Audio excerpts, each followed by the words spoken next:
नमस्कार. आज शनिवार दिनांक 20 डिसेंबर. जाणून घेऊया आजच्या मुख्य 5 बातम्या. आपण ऐकत आहात मराठी अपडेट समूहाचे दररोज सकाळी 7:30 वाजता प्रसारित होणारे Marathi update morning news podcast. जिल्ह्यातील धर्माबाद, मुखेड येथील पूर्ण नगर परिषदेसह कुंडलवाडी, भोकर व लोहा नगर परिषदेतील काही प्रभागाच्या सार्वत्रिक निवडणुकीसाठी आज मतदान होणार आहे. निवडणुकीच्या अनुषंगानं या मतदारसंघात आज सार्वजनिक सुट्टी जाहीर करण्यात आली आहे. यंदाच्या माळेगाव यात्रेत तब्बल 1.25 कोटी रुपये किंमत असलेला उस्मानाबादी जातीचा बोकड विशेष आकर्षण ठरलाय. यवतमाळ जिल्ह्यातील अंबाडी येथील रमाकांत यादवकडे यांनी हा बोकड विक्रीसाठी आणलाय. हा बोकड पूर्णतः आकर्षक काळ्या रंगाचा असून त्याच्या पाठीवर पांढऱ्या रंगात नैसर्गिकरित्या उर्दूमध्ये अल्लाह असे लिहिल्यासारखे चिन्ह दिसून येत असल्याचे मालकांनी सांगितले. आतापर्यंत 25 लाख रुपयापर्यंत मागणी आली आहे. मात्र 1.25 कोटी रुपये किंमत मिळाल्याशिवाय बोकड विकणार नाही असे मालकानं सांगितले. महानगरपालिका निवडणुकीकरिता युतीसाठी झालेल्या चर्चेत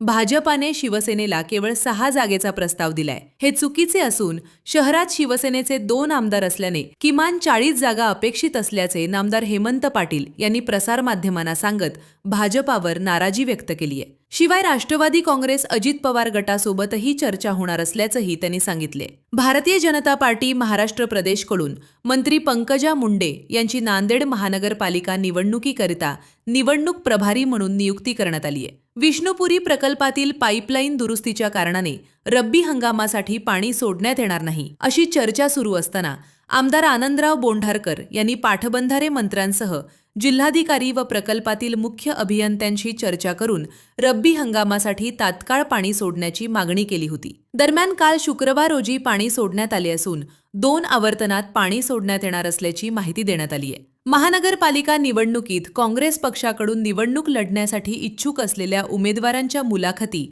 काल पक्ष कार्यालय येथे घेण्यात आल्या. तर शिवसेना शिंदे गटाच्या इच्छुक उमेदवारांच्या मुलाखती आज शहरातील हॉटेल विसावा येथे सकाळी 9 वाजेपासून घेण्यात येणार आहेत अशी माहिती देण्यात आली आहे. दररोज Marathi update morning news podcast ऐकण्यासाठी मराठी अपडेट पॉडकास्ट चॅनलला सबस्क्राईब करा. धन्यवाद.